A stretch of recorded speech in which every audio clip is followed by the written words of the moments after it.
Hello everyone, this is Jorge Gonzalez Cazares and today we'll discuss when is the convex hull of a Levy path smooth.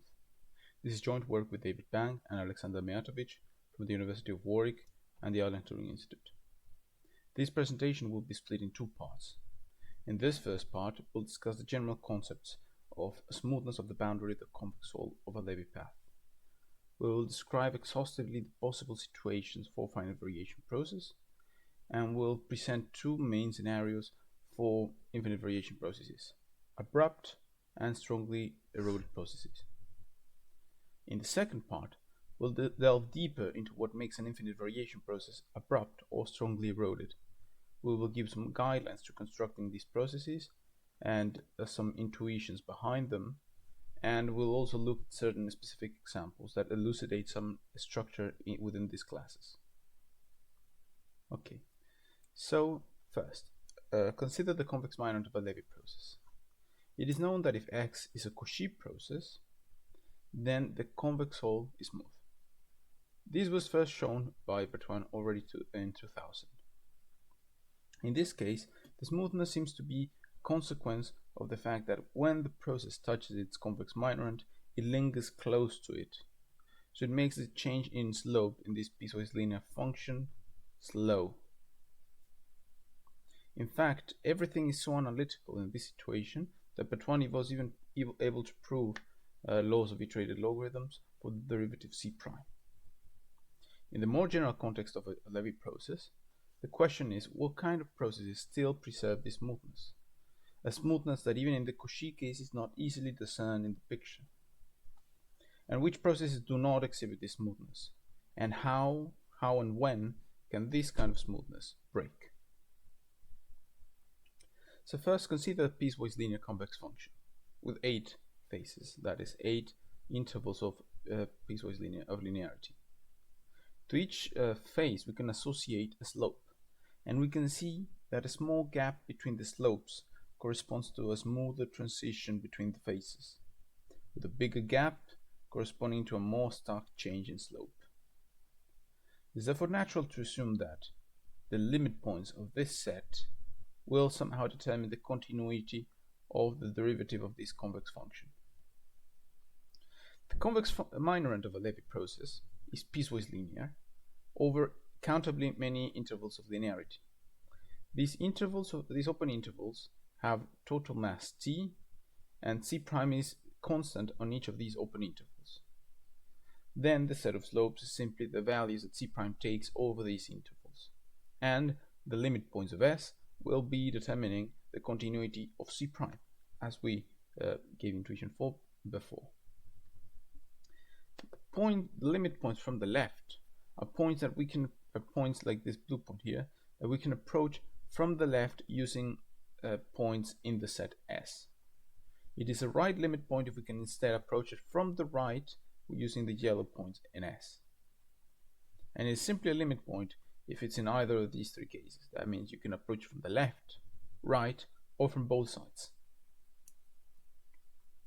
Then our main theorem states that S intersection any interval I must be an either almost surely finite variable or almost surely infinite variable. Moreover, it is infinite if and only if the integral in the screen is infinite. Note that this integral involves the probability of xt over t being on a set with the measure dt over t. Of course, the upper limit in this integral is not important, as the probability is bounded by 1 and this measure is also finite away from 0. Then it turns out that a Levy process will have a convex hull whose boundary is smooth if and only if the set S is dense in all of R. In fact, using theorem 1 with intervals whose ends are rational numbers, we can show that the limit sets of S are all deterministic almost surely. And since nowhere in theorem 1 does the time horizon of capital T of X features, then these deterministic sets are also independent of the time horizon capital T. Then we can use theorem 1 to try and compute these limit sets and determine more specifically when do they agree with R, when is S dense in R. When X is of finite variation, we exclude processes of finite activity, because if X is of finite activity, that is a common Poisson process with drift, then its convex minorant would have finitely many faces, much like in the third slide that we showed you, and C prime will be discontinuous except for its intervals of constancy. If X has infinite activity, then we simply set gamma naught to be its natural drift, and we have a single behavior with three possible cases. C prime will be bounded below, bounded above, discontinuous at the end of each of its intervals of linearity, and the limit set of S will be only gamma naught. Here it's very important to note that in these proofs we require this Rogosin's theorem that states that gamma naught is the limit of xt over t as t goes to 0. And it is very interesting that gamma naught, as we show, is never in the set S, even though it's always the limit set of S. In this case, the atomic measure induced by the measure induced by C prime is atomic, and the atoms may accumulate from the left, the right, or from both sides at a unique time where C prime approaches the level gamma naught. To determine whether you approach it from the left or from the right, we need to look at the integrals I minus and I plus. If this integral I minus is infinite, then C prime approaches gamma naught from the left. If I plus is infinite, then it also approaches it from the right. So it may be the case that you only approach it from one side or from both sides. But at least you must approach it from at least one side, since the sum of I minus and I plus is simply the integral from 0 to 1 of dt over t, which is infinite. Now, the fact that I minus and I plus determine the positive or negative limit sets of S, left or right limit sets of S, is a consequence of theorem 1. And to be able to determine whether this integral is infinite or not for a given finite variation process in terms of the Levy measure, this is a result due to Bertrand. Indeed, this problem can be translated into the regularity of a half-line for a finite variation process. Namely, this probability is equal to the probability of xt minus gamma naught t being smaller. So it will be infinite if the negative half-line is regular for xt minus gamma naught t, and finite otherwise. And a similar situation is true for I plus. This is precisely the hard case to find the regularity of a half-line for in the finite variation case, since the natural drift of xt minus gamma naught t is precisely 0. And then determining whether the integral I minus or I plus is infinite is all a balancing of the Levy measure nu on the positive versus the negative side. So these are the three possible behaviors that we can see. In the first case, C prime, for these pictures, we've set the natural drift gamma naught equal to 0. That means that all of the interesting activity happens as the convex minorant attains the minimum. But if gamma naught were a different value, it would happen as the convex minorant has a slope, approaches this, has phases that approach this slope gamma naught instead of 0. In the first case, C prime approaches time value 0 from the right, and since it's right continuous by definition, it will be equal to 0 exactly at the time of the minimum of the convex minorant. In this second scenario, the derivative C prime approaches value 0 from the left, but right before attaining it, it jumps to a different random variable. In the final case, C prime approaches value 0 from both the left and the right, making it properly continuous at time 0. This completes the story in the case of X being a finite variation process, showing all possible behaviors. The story for infinite variation process, however, is more convoluted. We introduce the characteristic exponent of X, and we define the function S1R, which is simply the integral of the real part of 1 over psi with some added drift R, corresponding to the parameter of the function S1. This function has already appeared in the study of X heating points and of the local time of X. This is not, in our use of this function, this link is not directly necessary, but of course it's very useful in the interpretation, as we will discuss in more detail in the second part of this video, of this presentation.